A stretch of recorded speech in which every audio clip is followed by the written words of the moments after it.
Hi, welcome back. Again, I'm sitting with Pastor Ryan or Ryan or anything you want to call him respectfully. But it is Ryan with an R. That is you mentioned that last time. Not Brian. Not Brian. There's no B here. And we're just using this opportunity for you to get to know Ryan a little bit more before he joins you full time at Kilbourne and Ashley, or if you're part of a virtual community with us. And he'll be starting July 1, but we want to take that opportunity to get to know Ryan a little bit beforehand. And for Ashley folks, because Ryan's been with Ashley before, but lots changed in your life since you were at Ashley. We've talked already at the last time, which if you didn't see, you should check that out. There's another video that Ryan's added a son to his family, but he's also graduated a seminary in the meantime, which is kind of a big mile marker in our... A lot of big changes. Yeah, yes, I would say so. Yeah. And quite a few stressors, really, in a positive way. So many positive ways, and it was so strange that so many of those positive stressors, as you put it, were also happening around all the craziness in the world. But in some ways, I think that was a blessing in getting through all that, or continuing to get through this. So it's been good, yeah. So you told us last time that you went to MTSO or Methesco, whichever you prefer, same as myself, which I found to be a great experience. So while you were there, did you have a favorite class or a favorite subject or favorite teacher? Favorite class? One of my favorite things, whether it's in regard to our faith and seminary, or even just an interest in general, is history. So I loved all my Christian history classes. I am looking forward to maybe even getting to a chance to have some sort of class or study looking at some Christian history at some point in my ministry here. But that was by far some of my favorite classes, and it was made all that much better by the professor I had, who was Dr. Labode.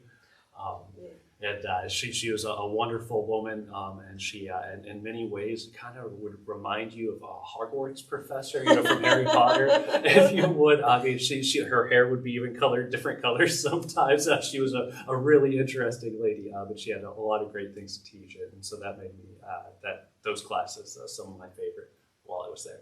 Oh, that's awesome. Well, and I will say, knowing especially at Ashley some, but I know at Kilbourne we've got some what I would call history junkies. So I would think if you were interested in something, a class like that, you'd probably have a good deal of excitement. And actually, I had Dr. Labode very little while I was there. The only thing I did with her was my cross-cultural, where we went to another country or another culture, and which I thought was a really fun thing to do. First of all, did you enjoy your cross-cultural, and can you tell us a little bit about it? Yeah, absolutely. Cross-cultural trip was probably one of the most interesting, the greatest experiences about going to seminary. But my trip specifically was to Vietnam and Cambodia. And so those were some interesting destinations, two places I never thought I'd be visiting in my lifetime, let alone with a Methodist group, where we would be learning about how religion's treated in those countries, more about our Christian brothers and sisters, in both countries, and what their lives are like, and then of course even just talked about even some more difficult aspects of humanity and just some of the struggles that go on in that part of the world too. Those are all things I imagine I'll probably talk about more, even in some of my sermons. I do have a few sermons around that trip that I wrote that I think will be worth looking at.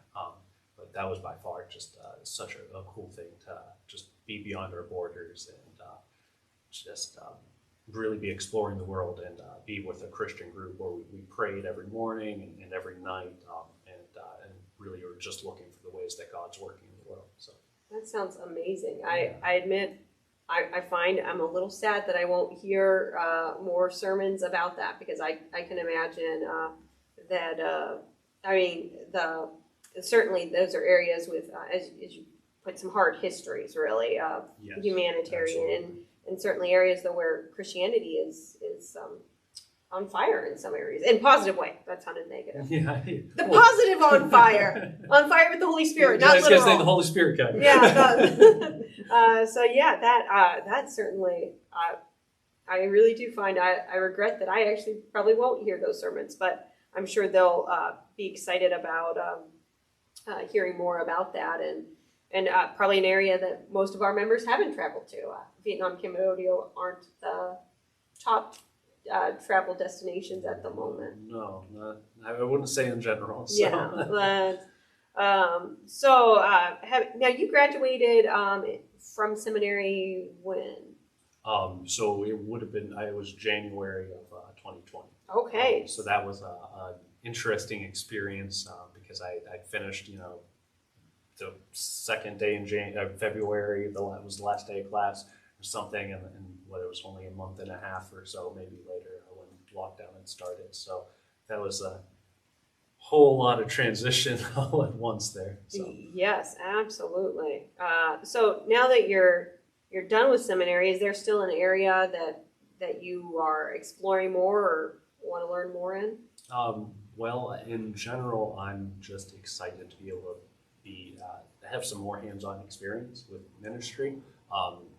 Up until this point, my entire ministry, I've been only assigned as a quarter time in any individual church that I've been at, which hasn't always given as much time as I'd like to be able to give towards ministry, especially being in seminary and things like finals and crazy things like that. So I'm really excited just to be able to have a lot more dedicated time to be able to do a hands-on ministry, because I think there's probably just a lot to learn from that and a lot of experience that God still has for me to grow in. So.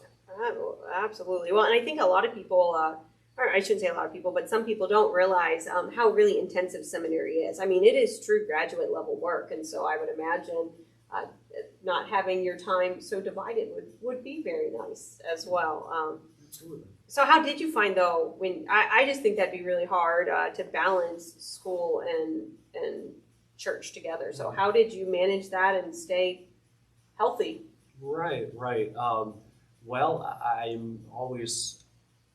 I think it's always important to be taking time to be stepping away and taking some quiet time, I guess. One place in our faith that I've always really felt the presence of God in is specifically being able to be out in nature.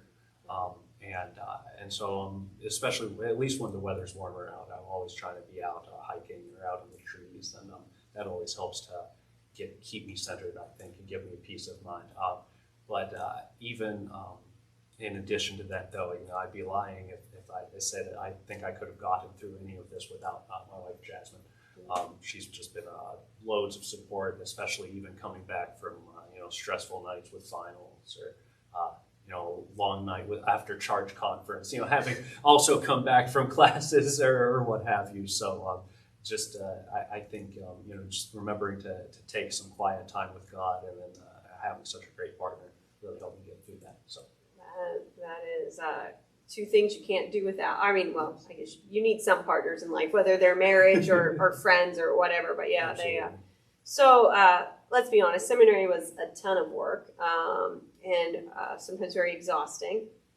But do you miss it?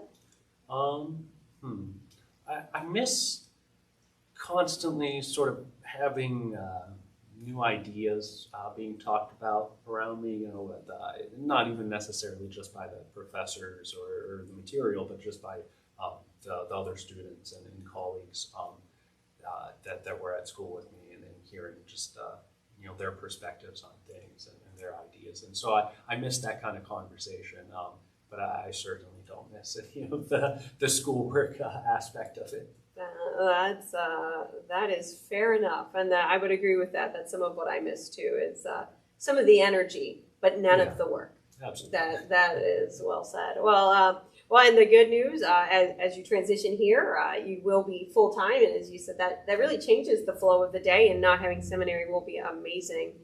So I really think that folks at Kilbourne and Ashley will really benefit, and maybe they can provide you guys can just throw all your new ideas of ministry at Ryan, and you can dodge them. I do my best to listen to everyone.